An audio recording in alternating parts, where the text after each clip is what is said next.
FarmBits podcast, a product of Nebraska Extension Digital Agriculture. I'm Jackson Stansel. And I'm Samantha Teaton. And we come to you each week to discuss the trends, the realities, and the value of digital agriculture. Through interviews and panels with experts, producers, and innovators from all sectors of digital technology, we hope that you step away from each episode with new practical knowledge of digital agriculture technology.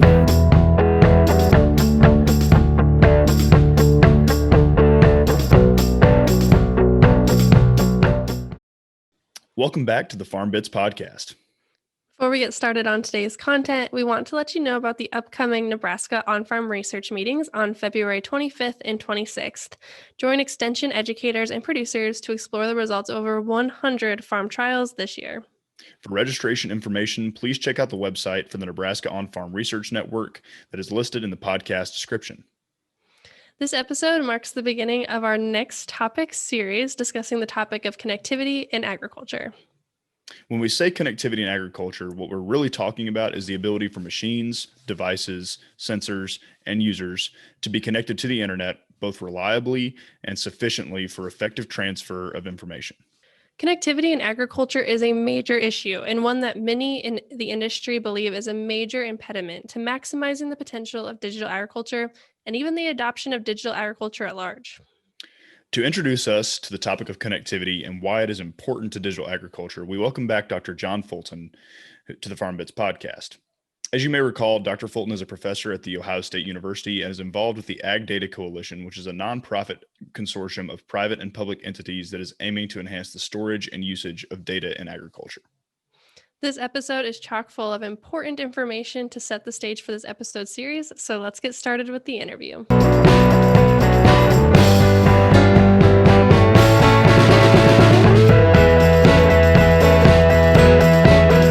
With the digital revolution that we're seeing, most farmers out there have some sort of internet connected device like a smartphone, a tablet, or a laptop computer that they are using to conduct business on. How has this changed ag, let's say in the last 10 years, and what technologies have really been enabled by having all these internet connected devices? Yeah, that's just a really good question, Jackson. And I guess I would first say that it's really regional specific in some of this as well, right? I mean, when you think about access to whether it's cellular connectivity, 3G, 4G, now we're talking 5G in terms of the availability of that, to having wireless access in some areas. Some of us have a lot better access, just, a lot better because of where we are versus others and what investments have been made locally to make that happen. So, but in terms of the changes, what I'd first tell you is, you just take the last 5 years and really look at how the smartphone or a tablet device has changed how people communicate and interact with information in the ag industry. And I look at things very simply. The number of farmers today, regardless of age, that have a smartphone or tablet is well above 80%. And you go to a commodity group meeting or similar type meeting where farmers are sitting there, just look around and tell me the number of people that aren't on their device while something's going on, right? Yeah, so the point in that, they're able to communicate, whether that's basic text messages to emails to looking at weather, looking at markets, pricing inputs. All that today can be done, at your fingertips very quickly. And so I think that's a huge change of how information's exchanged and how business is being conducted. I would add, and this is probably more observational on my part, but you'll be in meetings and you'll hear this where farmers and consultants and kind of ag industry is, we talk a lot about ag being at least a relational business where I buy from you because I have a relationship with you. And I think that still holds true to some level. But in recent years, you've heard more and more of people purchasing inputs, equipment, because they got access to the internet. And I don't want to take away the importance of the personal relationships locally, but they have just bypass that and use the internet as a source of ability to purchase something per se. And they said, you know what, we used to do that locally. I mean, think about the equipment business. I mean, you would go to your local, you know, back in the day, the Deere dealership or the Case dealership or the Case IH, I guess we had, I mean, to your AGCO, whoever was representing them. And that just a lot of times that's how it done. And today you can go to a farm, even in, I'm sure in Nebraska, and you may not be surprised and say, hey, you know, I just bought this out of Indiana, this tractor or this planter out of Indiana, because of a lot of that has to do with the internet, in my opinion. So we've gotten smaller. And so that's a really good example. And I think at the same time, our old adage of personal relationships has gone by the wayside to some level. I'm not saying it's still not important, especially locally when I'm sourcing inputs and needing something on the spur of a moment. But I've seen a lot of those relationships kind of overlooked when it comes to purchasing equipment and inputs and things in bulk today. Huh. Interesting. Mm-hmm. So you mentioned that you kind of threw out a number there of how many farmers have like a smartphone or a tablet. How many of those do you think have like an app that's helping them make a decision on their farm? What's the percentage of adoption there? I'm going to say, you know, we can't ever say 100% right in our business, but you know, we're approaching, you know, 98, 99%. My point in that is, I bet you if you really if you could get a core survey done and get a diversity of age and size and, you know, kind of a cross-cutting representation of farmers out there, you'd find that they probably got a weather app, and somehow, whether it's through a text or an app, are getting something about markets on a daily basis. And they may be checking that on their internet too. But my point is, they're probably getting some kind of information that they're tracking on a daily or, you know, every other day basis that relates to their farm operation. It's probably going to maybe or maybe not influence a decision today, but it will at some point when needed. Mm-hmm. Yeah, I think that makes sense. And so it seems like at the most fundamental level, people have, you know, access. A lot of people have access to these apps and tools, and they have at least some basic information coming in. But there are also a ton of other digital technologies that we're starting to see out there in the market that are kind of building on those fundamentals or kind of pushing the limits of what we're able to do. And I think here in Nebraska, you know, in the land of center pivots, there are a lot of people that have, you know, some sort of telematics for monitoring their center pivots on their phones now. And so I guess I'd like to start diverting our conversation kind of into this area of other technologies that might be enabled by connectivity, and maybe start talking about IoT or Internet of Things technologies. So would you mind explaining to us and to what our listeners, like what IoT is exactly? Yeah. And so can we break that apart just a tad, Jackson? Yes. Because Yep. You know, in my mind, when we get to this IoT in a second, that's just a device, right, connected to something that I end up pulling data or seeing something, you know, basically data from. Yep. But there's also that's an intermediate platform normally that sits in between. So let's not forget that there in majority, if not all those platforms are in the cloud somewhere. So a good example. You know, thinking about you guys, CropX, you know, they have a platform. They're and primarily focused on irrigation and soil moisture monitoring and temperature monitoring, what they provide through those services. But at the end of the day, their core is trying to get information, even suitably automated if you want to support scheduling of pivots, for example, out in Nebraska, right? Mm-hmm. So there's a platform, and then we get to this whole IoT. So IoT, in a very simple form, the Internet of Things is, in my mind, is this connecting of devices, including things like soil moisture sensors / temperatures that we can easily put out into a field, or a flow meter that's on a pivot that's connected to the internet, to today, the sprayer behind me. I don't want to forget here that, spatially speaking for our OEMs, that their harvesters, their tractors, and now even their sprayers, at minimum, the equipment that they're building or manufacturing, all come embedded with a modem already integrated into them. So those machines are connected to the internet. And so my point on that is we start to see sensors, we'll call our devices sensors, and that's kind of, in my mind, providing hopefully some ground truthing to the point that they're installed to feed into things like models, whether that's weather, for example, to give me local weather that gets incorporated into a model to give me a little bit more detail on what, maybe forecasts are locally, to ultimately soil type modeling, to crop modeling, when we think about our nitrogen tools. But it's the IoT devices that are these sensors and devices that we're deploying.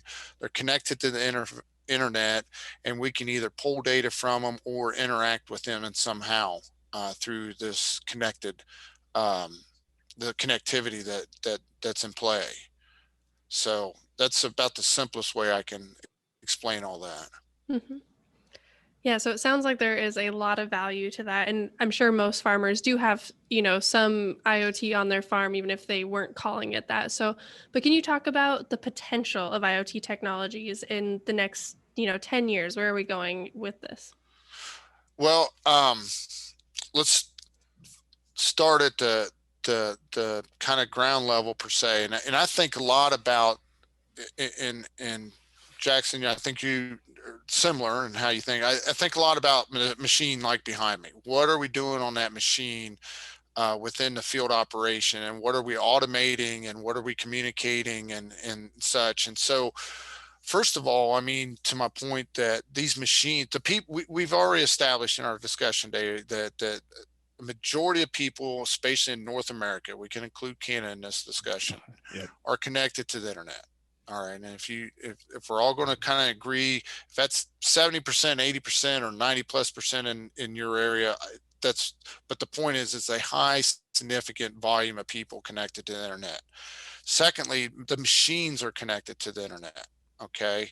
In the way I described this. So technically, if you probably have a machine, tractor, harvester, sprayer that's been purchased or leased in the last 5 years, the likelihood it's already got the connectivity on it. Now, whether you use it or not, it's there, just like your new car that you buy is connected to the internet, whether you acknowledge that or not, it's connected. Okay. Mm-hmm. So my point in all that, just through the connectivity, there's a couple of real value propositions that automatically happens. Number one, when you talk to service providers around the country, and I'm talking about people that offer services, and specifically to kind of like these precision ag services, the simple thing is just getting data off of machinery has overcome the limitation that's been an Achilles heel for precision ag for the last 20+ years. Okay. And so we can actually get data into a position in the cloud, whether it's used that day or not, but at least giving it a better opportunity for it to be actioned on by someone in the business, whether that's Mm-hmm. us sitting here that are doing research, or more likely a service provider that's able to take that data, acquire that data, and provide the services back. A lot of times that comes in the form of recommendations. Fertility, seeding are obvious ones. For you guys, maybe irrigation as well can get formulated into that. But just moving data off of the machine has overcome, in my opinion, a significant Achilles heel for the industry, because we've gotten rid of sending one person to 20 farms and playing that game of having headaches of downloading the data. What do I actually have on the thumb drive? Sorting through all that and getting to the fields that I need to use for whatever I've been asked to do with that data. So that in itself is really, to me, is today, it's just going to advance further the ability for me to get data off, but more importantly, for me to be able to push prescription maps back out to those machines, do whatever channel it needs to, I can push that back out. The other thing, and we've got some evidence of this, is it's bringing more efficiencies to these services provide. It's just not time. It's not time for me to get the yield map, put it through the processes of getting basically a removal map made, or whatever type of fertility that gets transitioned into a fertility prescription map, let's say for nitrogen or P and K. Mm-hmm. that process today, if you talk to people and ask the number of steps it takes to do all those processes, I had one the other day. A company's gone from 20 manual steps and got them down to 4 steps. And I contributed a good portion of that to connectivity, not only between them and the grower, but internal to that company, to be able to get that data and process it quicker, bringing more efficiency. Again, it's in terms of time, but I also say it's more accurate at the same time. I'm not waiting until spring to create something. I'm doing it not relatively within a week, if not less than a week, in terms of turning that data around into something, in the terms of me, what I'm describing as a rec. So I think it's going to be tremendous efficiency back, especially in this form of nutrient recommendations, when we're looking at precision ag across the country. The question we'll get, I think what you're maybe alluding to, the question is over the next 5 years, as we begin to deploy these IoT devices and bring more ground truthing into some of the modeling, whether it's nitrogen models, like, that you guys probably know about, to other fertility type models, or just basic crop models, as we can bring more data, more ground truth into those models that are more localized data. Can the models catch up and be more localized in the recommendations? And I'm not going to say more accurate, but more reflective of what's expected for the given growing conditions in that field. Mm-hmm. So I think when we think about connectivity, just in that, that will really, in my mind, really, if as we deploy more IoT, as we get more information from fields, I think we're going to see an improvement on some of these digital technologies that are using models as their premise or basis to give recommendations back, or suggestions, I should say. It's not recommendation, it's a suggestion back to the consultant or grower of what should happen and to what level. Mm-hmm. Mm-hmm. Yeah, I think that all makes a lot of sense. And it's kind of moving towards this, as you mentioned a few times, this localization of what we're doing in precision ag and trying to tailor those solutions, I guess, to an individual field.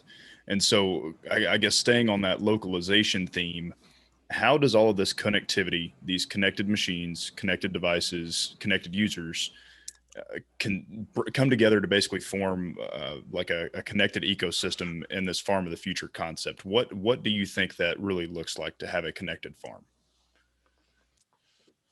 Oof, that's a bit of a loaded question.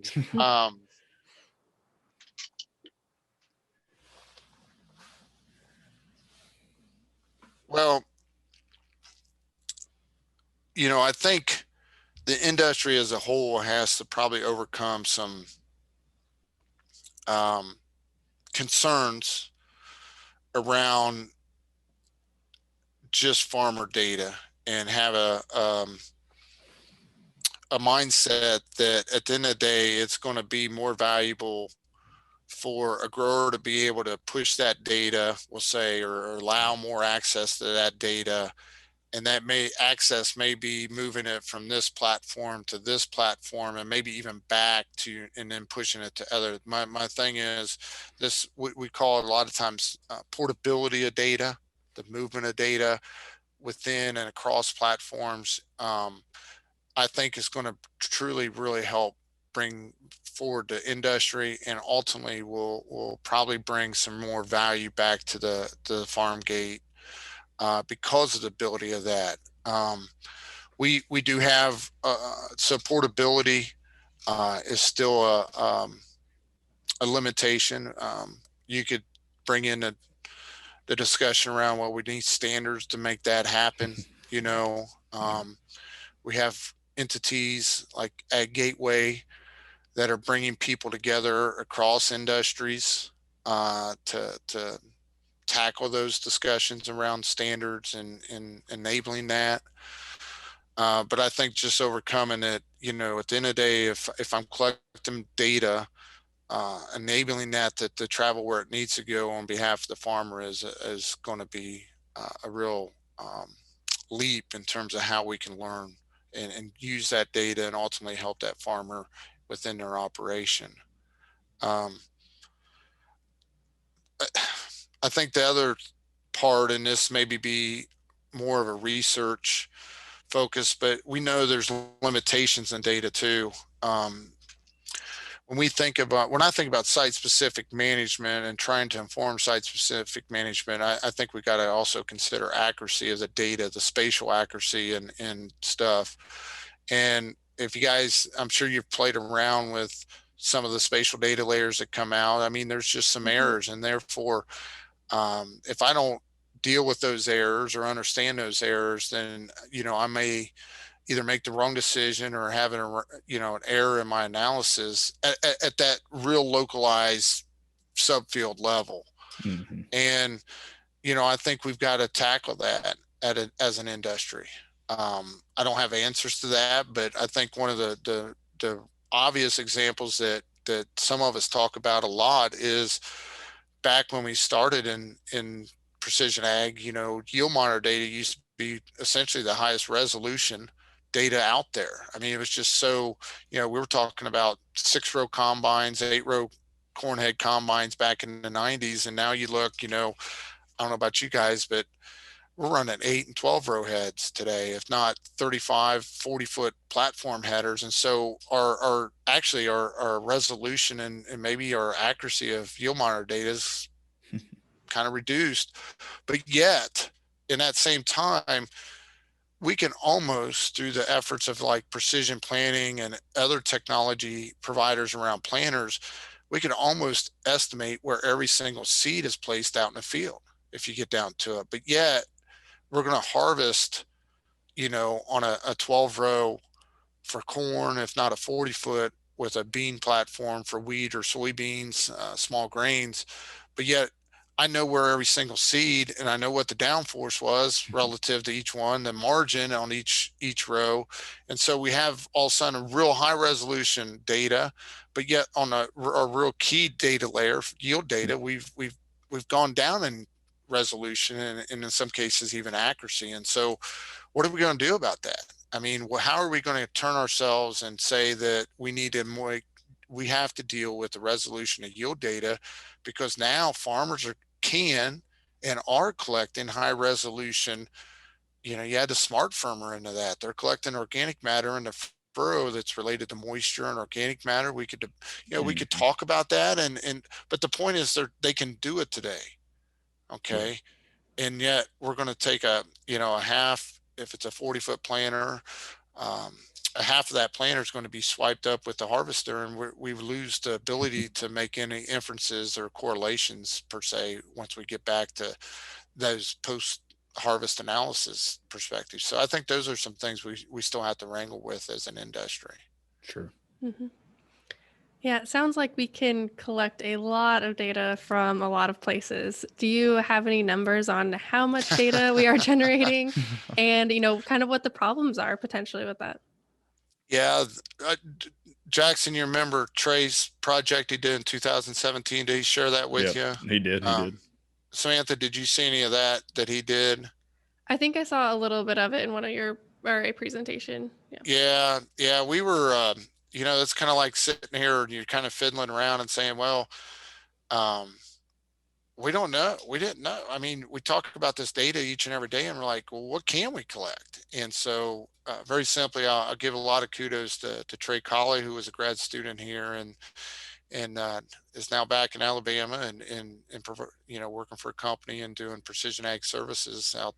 But kudos to him to doing this. And we just took 100-acre field, and every commercial device, going back to this whole technology thing, everything that farmer was using, plus their consultants, that farmer used 2 consultants on that 100 acres.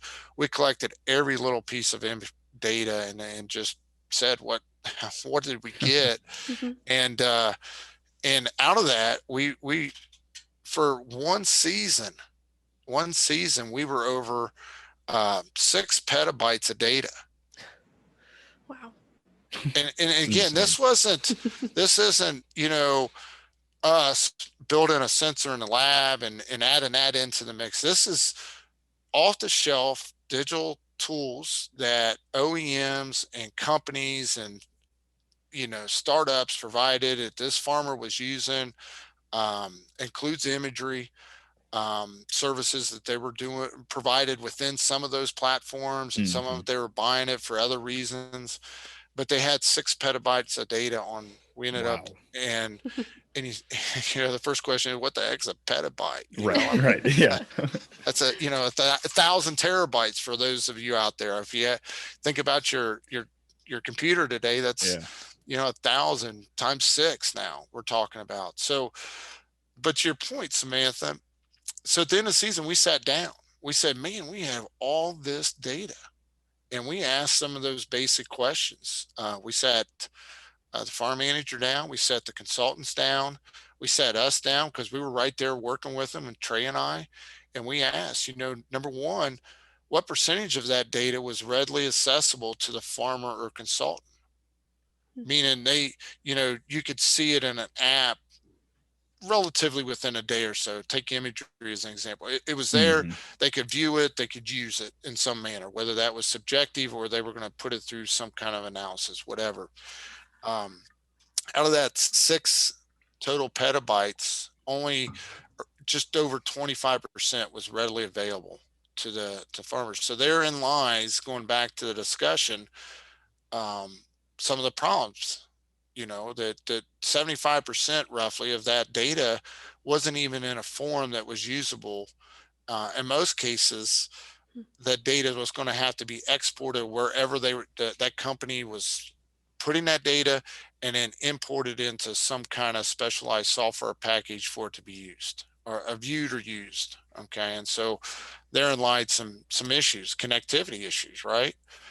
The second question really is at the end of the day, the farm manager, and this was a very progressive farmer, using all the tools, looking at imagery. I mean, they were involved, using imagery as verification and thinking ahead and marketing planning and all this stuff. And you ask, well, what was the value of that data? Okay, again, we got a pile of data, 6 petabytes plus of data piled up on hard drives. And that number came out to about 11% of that data at the end of the year was valuable to the farmer in terms of whether it returned dollars and cents, we'll say, per acre back to them. They said I could calculate out, and that data brought me back $1 an acre, $5 an acre here, whatever it might be, to, you know what, I'm willing to pay for that data set because it just verified that my field operations were done properly, and my crop in that year was progressing as I planned. We're in good shape, so we're not going to make any drastic changes to anything else that's coming up in terms of field operations or any marketing. So there was 2 value propositions. One, it was dollars and cents, and the second one is just this value of giving a confidence and verification, and that they're willing to pay for. That was only 11% of that data that was actually valuable to that farmer at the end of the year. Wow. So building off of that, when you think about the 11% and also how much data we're collecting, where do you see the most growth? As in, are we going to have more sensors and start collecting more data? Or we've had some recent podcasts where it was like, oh, we're going to tap into this data you already have for labor management or grain management. So, or do you see that 11% increasing, or do you just see us collecting more data?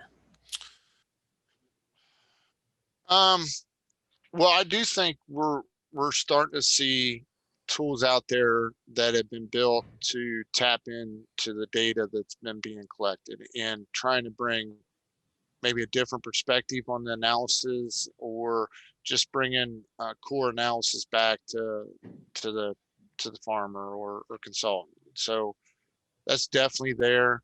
I think the bigger thing, and hopefully this makes sense to everyone, is I use the precision ag business as an example on this.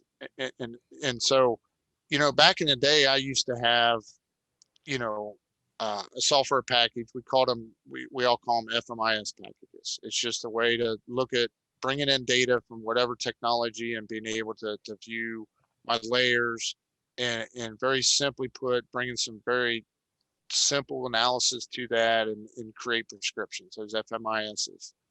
Today, most people cannot be in the business of just providing basic precision ag services back to the grower today. And what you've seen in the industry is really a convergence of different types of software into one platform. So for example, if you go out and you would log into some platforms, not only are you able to see your yield data, but you're instantly, typically based on university numbers, you can see a profit map in that platform. Now, whether you pay for that or not depends on the company. But my point is, there's benchmarking, there's other things that they're bringing to the table within these software packages. And so if you haven't heard, but you think about back end like ERP systems that used to run in the background that do the invoicing and job creation and this, here's your list, for example, Jackson, these are the 10 fields we need to get covered. Here's the products. That's what the ERP system. And then when that was done, Jackson would put in a system that I've completed that, and then it automatically gets invoiced. Today, you see FMIS, ERP systems, and some new technologies that are coming together. So think about what Cortiva has been able to do. They had for several years the creation, we'll say Encirca was one of their recent. Now Encirca has been replaced by Granular, where they bought that granular technology, which brings in logistics analysis, a lot more analysis of the farm operation. Plus, you bring in Circa products that were doing kind of the precision ag as related to seeding recommendations and the nitrogen tool, those kinds of things. They're all eventually being coupled into one platform. And so my point in all that is you're starting to see where data, maybe a single data layer, can be analyzed in different ways depending on what you're trying to look at. So I may have a yield data map that gives me an estimate of spatial variability in the yield. It also gives me what my average yield is, but at the same time, I can compute things like field capacity and some of the efficiencies and downtime directly from that data. And it's just a lot more simpler because those tools are built into these platforms. So it's giving me a much richer, much more deeper dive into the data set than just, in that case, just yield and looking maybe just agronomically what happened out there. I can evaluate my machine, I can evaluate my operator, and there's plus I'm bringing in, we haven't talked about this, but the machines today, we can collect what we call machine data on. So now not only do I have yield potentially, but I got fuel use rate, I got load rate on the engine, torque on my engine. I got more data that I can supplement and say, well, boy, that was a high yielding area over there. Oh, by the way, it cost me 1.5 times versus the average to get that harvested because it is, I had more throughput through the combine, for example. You can start to really take a little different look at some of this while you bring more data together. That's a super interesting perspective. I think that bringing in all these different layers to profit is something that Sam Schwab actually talked about in our last episode. And one topic that you brought up kind of in that response was this integration of different digital ag technologies. And in some cases, like you mentioned, it's an integration where we literally have a completely embedded system. It's got, a recommendation system. It's got data collection systems. It's got an imagery system, everything built into one. But there are also some systems out there that we see that have API connections between different platforms and are sharing data, and that requires an internet connection. And we also think about how that data gets to these different platforms, all requiring an internet connection. So how much of a limitation is internet connectivity in rural areas to the growth of all these technologies and to the integration of these technologies? It's pretty significant in my view. And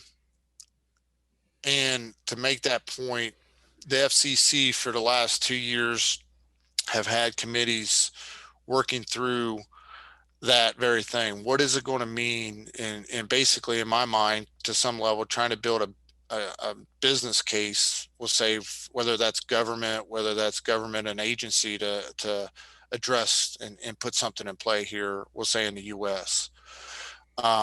They just did a report, and I can pull that for you, where they went through and said, well, what is the value? For example, if we just could tomorrow turn on and everyone has access in rural America to the internet, wireless connectivity, what would that mean to the ag economy, essentially? And what they said or saw, and off the top of my head, I have to go back, but you get my point. We instantly see a 3% increase in corn production in the U.S. Wow. Wow. And for our listeners, that we could say, well, 3% is not little, but that's huge. When you think about the level of production and the acres planted in the U.S., and you're saying you're going to increase that by 3%, and it seemed like it was a little bit higher maybe for soybeans, but let's just play with the 3%. That was it is a really, really intriguing analysis to come up with that. And that aligns with some other data that I've seen, in my opinion. I mean, whether it's 2% or 5%, or it's still somewhere in that area in my mind. And so connectivity will not only influence and bring ability for farmers to take advantage of some of these, but it's going to bring educational opportunities, information to people's fingertips instantly, whether it's a elementary age kid, a high school kid, or what we're talking about farming today. Instantly, education and information changes just because of having that connectivity. And this report highlights it's going to have a direct influence on our productivity of corn and soybeans in the U.S. That's super interesting. I mean, I'm glad you brought the education piece in there too, because I think that's an understated value of this connectivity, right? How many people have been able to attend virtual farm field days, or, these virtual events that extension, services hold, that maybe weren't able to get to them previously because they weren't in the same location. I mean, I think that internet connectivity is a huge piece there too. Jackson, I'm gonna try to pick on you, but I just think about my time in Alabama, and it's the same here in Ohio. There's just areas that aren't covered or have very poor access to internet, and that includes in some urban areas. And just being able to grant that access or have that available allows anyone to get on the internet, whether I'm my children, to high school kids, FFA kids, to farmers. So and like you say, it makes the information at the university readily much more available to those that might that might be asking questions or looking for recommendations or information. It turns it on instantly. So can you kind of describe like where we're at? Like, how many producers do you think have like the bare broadband capabilities that they need? And is the goal to have everyone have 5G, or how are we going to get there, I guess? I wish I remembered some of the numbers out of the reports they had on the estimates of that. It's lower than I think most of us would probably guess at. Samantha, I know all of us will say, hey, we're connected, but I think at the same time, we also know we go probably each day and aren't connected as we drive or something as well. So that kind of, I guess, demonstrates it's high, it's just not a high percentage, but in rural areas, we're still pretty limited. I don't know the exact number. I'm not going to say it's 20%, but it's not 70%. But it's a number that, to my point earlier, that if given the ability to turn on wireless connectivity, it would have a significant change in the rural America. So it sounds like the struggles with rural connectivity are not limited to, rural Montana or to, northern Michigan or anything like that. They're things that you can observe even close to urban areas. What do you think needs to happen in order for us to start making headway to solving some of these issues? Who are the entities that are going to be involved in helping to solve these rural connectivity issues and enabling ag to kind of take this next step in connectivity? Well, I want to say that I'm not the wizard here and looking into the crystal ball. I don't want to say that, but I'll tell you just kind of where my thoughts are on this. I think there will be a push trying to get people to kind of a 5G level connectivity, whether that's ultimately cellular based or a combination of some other technology to bring that to areas that don't have it. But I think hopefully we can make that happen, and at a level that gets a pretty significant coverage for us out in rural America. Um, I think at the end of the day, we had this push back, and forgive me, I'm going to say 10ish years ago, to address this issue. It kind of moved at a pretty rampant pace, enough that it got a lot of people excited and concerned at the same time, and it never came to fruition, and the company essentially went out of business. That was back in Light Square. Now they're back in the folks, and it's under a different name. But what I'm saying is, I think it's going to have to be a collective effort, both on the private sector and the U.S. government's going to have to step in and help support it to make it real. At the end of the day, that's me. I think it's going to have to be a joint effort to say we're going to do this, and I guess you'd say come up with a plan that is viable. It meets the needs, and above all, the kind of the first, if you guys don't remember back to that whole discussion, is doesn't come to the industry and all of a sudden interferes with our GPS signals. That was the big concern back then. Yeah. Was they're basically going to operate within a spectrum Yep. that could interfere with GPS, depending on what study you saw. But we, we're not sure. I'm not sure we want to go backwards per se at this point, until we figure some other things out. But so I think we need to have a holistic view, but it's going to be government and private industry working together with a plan in play. I'm not saying there's not going to be bumps in the road like we've talked about with this whole data connectivity piece today, but I think that's what's going to come out of some of the work to FCC and some of the reports and just some of these reports are just now starting to come out. But I think you're starting to see kind of some information at hand about what the plan may look like, and kind of seeing who's going to support what to make that work.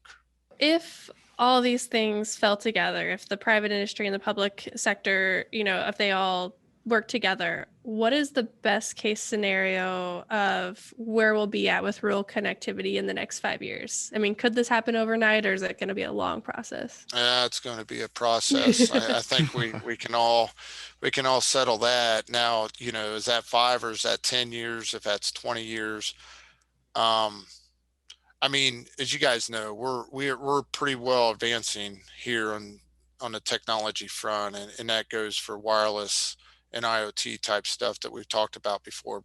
And so I don't know, where we'll be in 5 years, but I'd be surprised if not all three of us sitting here today aren't carrying a 5G phone around. I'll say that. Mm-hmm. And taking advantage of what that provides us for sure. So, the question will be for all this is, I bet that 5G modems aren't being integrated into a lot of the machines and technologies today. And so if we're going to if we're going to transition, we got to remember, are we going to sunset a lot of this old technology because it's based on, we've already had this issue with 3G companies providing connectivity through 3G. Well, you got to upgrade. You got to get something new to replace that, to get yourself at least to 4G, right? And so we've already ran into that in a little bit of the sector on that. So we got to keep that in mind too. There's going to have to be a transition period, because for those of us that bought something today in ag and plan on keeping it for 5 to 10 years, if not longer, what are we, we're going to have to go back out and do some upgrades just to get connected back? Probably so. So we wouldn't want to flip it on. My opinion is I wouldn't want to flip it on immediately, because that might, if we hadn't thought it out well enough, it might put some people at a disadvantage immediately and have to go pay some stuff. Or if they don't pay it, again, it puts them at a disadvantage, in my opinion, immediately. So we got to keep that in mind. But I do think you're going to see a lot more field connected devices come to the forefront in the next 5 years. We think a lot of times about weather stations, soil moisture, Temperature, of course, is fairly straightforward in terms of adding that on to those devices. But I think you're going to see in 5 years a more of a suite of field connected type devices beyond just the machines that farmers potentially could begin to look at or use in their operation. The other thing is, I mean, we've already seen this, is a lot more use of the smartphone as the device to deploy certain um, analytical techniques. So the obvious one is you can get apps today that you take a picture with, and it tells you what kind of weed it is.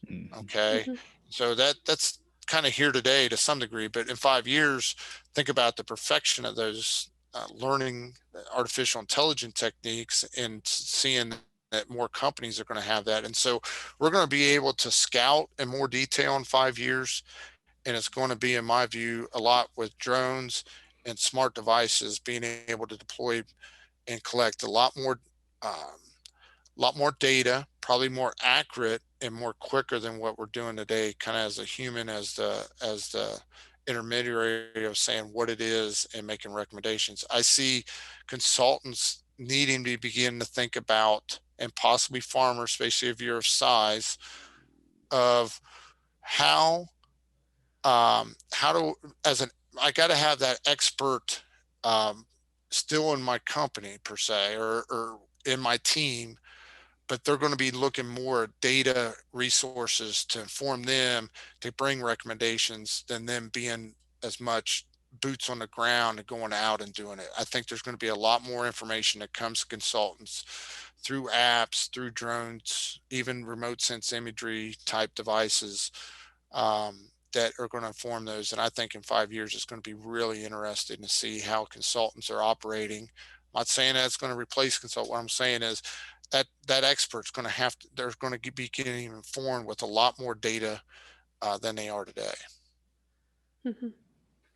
Yeah, I think that it's a really, really good perspective, both on a very practical level, and then what that's going to look like for a lot of people.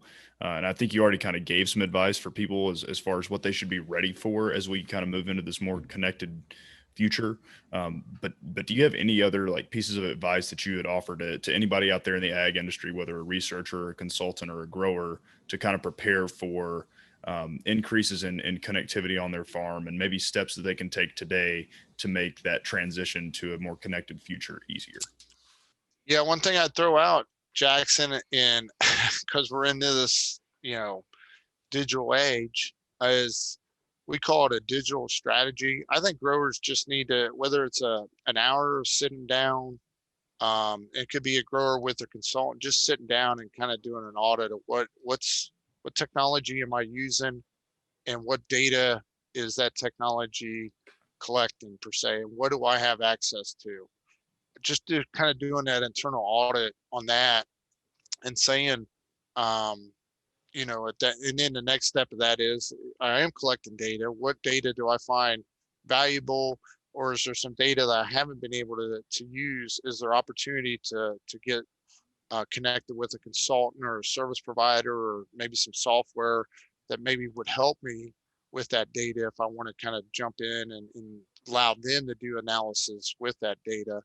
But I think the core of that is an operation. You better be thinking about having a digital strategy, and that can be as complex as you want to, and bring the lawyers in to read all these agreements, to just a real basic thing, as I mentioned, just what technology, what data am I collecting, and how am I getting that data from me to you? I mean, is that a mere thumb drive? How am I archiving that data? Am I backing it up? Do I have a copy here locally because I got a laptop and we got some desktop software I use, to having a cloud backup? What are ways that I have backups in play in case something does happen? Mm-hmm. And again, I would encourage people to think about at least having one cloud type technology just to back up data into, because it's not very costly today. And secondly, they're doing a great job of securing that. And if something did happen locally, I'd hate to say it, a fire, or something gets destroyed, there's always going to be a copy out there. You can go back and get hopefully back to where you were. So that would be my big advice, is just begin to think about digitally, whether I'm afraid of it and I'm kind of using guidance and I'm kind of using some things. I just, there's just too much going on today, not to do some kind of audit internally of what's happening. Awesome. Mm-hmm. Yep. I think that's really good advice for everybody out there, and something that I think everybody could sit down and say, okay, in the next few weeks, I could probably get that done. So thank you to Dr. Fulton for joining us a second time on the FarmBits podcast, this time to discuss IoT and connectivity. And for me, my favorite part was hearing some of the numbers behind where we are currently when it comes to connectivity. So Dr. Fulton talked about how many farmers already have a smartphone, or how if you have a newer piece of equipment, you are already connected to the internet there as well. So there are so many sensors and technologies that we often overlook, and of how them being connected is so convenient and all the benefits that provides. But there's still a lot of potential out there. yeah, I thought it was really interesting hearing Dr. Fulton talk about all these different technologies that are out there, and what all has been enabled by people having smart devices and how many people do have them. But it was also really interesting to hear him talk about where we are going, with these technologies. So, people have a ton of different apps that they use right now to help manage their farm. And I thought it was really interesting that Dr. Fulton brought up the idea that really a lot of these technologies are going to need to be integrated in order for farmers to use a lot of these technologies. They're going to have to come together, have interoperability, or all be features within the same app. And a lot of this is enabled by connectivity. You have to have APIs between these different platforms, or you have to have data streams from devices in the field in order to enable a lot of these platforms to work as seamlessly as they do. So I thought that was a huge piece of this episode.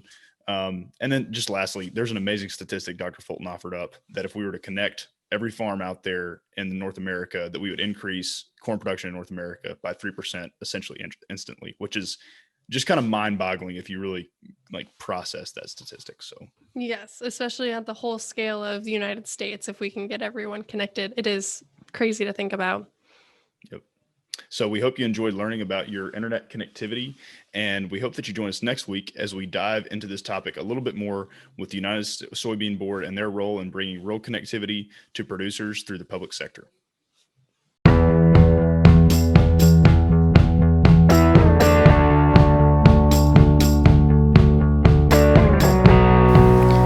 Thank you for taking the time to join us today on the FarmBits podcast. If you enjoyed this episode, please subscribe to the podcast on Spotify, Apple Podcasts, YouTube, or wherever you listen to podcasts to be informed about the latest content each week. We welcome your feedback, so if you have comments or questions for us, please reach out to us over email, on Twitter, or in the review section of your favorite podcast platform. Our contact information can also be found in the show notes. We would like to thank Nebraska Extension for their support of this podcast and their commitment to providing high-quality informational material to members of the agricultural community in Nebraska and beyond.